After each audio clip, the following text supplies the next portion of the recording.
Good morning. Sorry that this video is late, and it actually is timely because this video is on death. And one of the reasons it's late is because I lost a good friend earlier this week. The reason that I'm talking about death is because it has happened a lot to me. It is happening to my characters in Whiteheart, and it is obviously one of the most important things that we human beings think about. I spend a lot of time doing therapy with people who are depressed, and a lot of their depression stems from grief over the loss of loved ones, unresolved losses of life goals, perhaps even diseases that have hit them, or different things that they were hoping for that didn't pan out. One of the tough things is that many people are afraid of death. And in being fearful of death, they're afraid of losing control. So one of the things I want to talk about is what the Bible and my experience and my clients have taught me about death. It certainly has the last word. We have no control over it.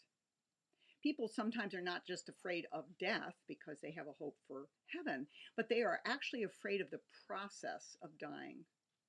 And I believe it is in the process of dying that we really see what we are like as people.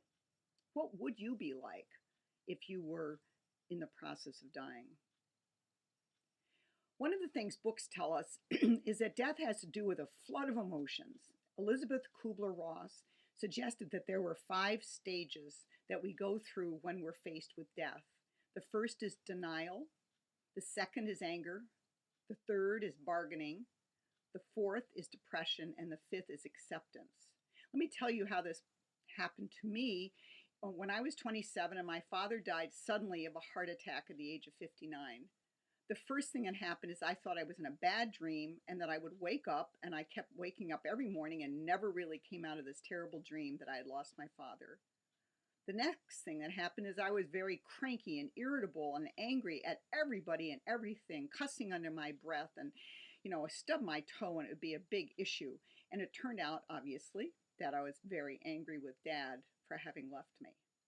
Now, Dad was dead. He had had his heart attack. There was no bargaining around that I could do. So I then moved into a stage of depression, and I grieved and I mourned. And then finally I came to a point of acceptance. Although I have to admit that I slide back into the stage of depression when different things trigger my memories of my father. The Bible makes it very clear that mourning is something that we need to do. When Joseph lost his father, Jacob, at the age of 147, Joseph actually legislated that there be 70 days of mourning. We also know that Jesus, when he went to the tomb of Lazarus, wept along with the mourners.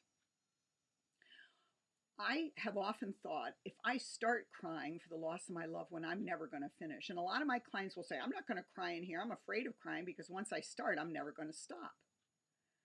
I think there's some truth to that, but I want to let you know that in a supportive environment with some planning, mourning can be very productive. I had euthanized my beloved 10-year-old terrier a few years ago, and I consciously chose to mourn him. I picked a time where there was nobody else around.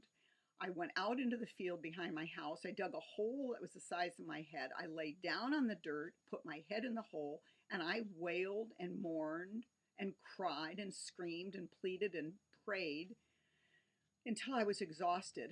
And then I got up and I felt greatly relieved. Now, certainly the memory of Timothy still touches my heart and I can still be sad, but I think that time of grieving was very productive. Now, when we're talking about death, it is not so much how we deal with the death of a loved one, but it's also the manner in which we face our own death. So I was thinking about this. If I knew, well, actually, it's not if I knew I were dying. I know I'm dying in as much as some point in time, maybe in a year, maybe in 40 years, I will die. I want to be sure my attitude towards dying is the way the Lord would want it.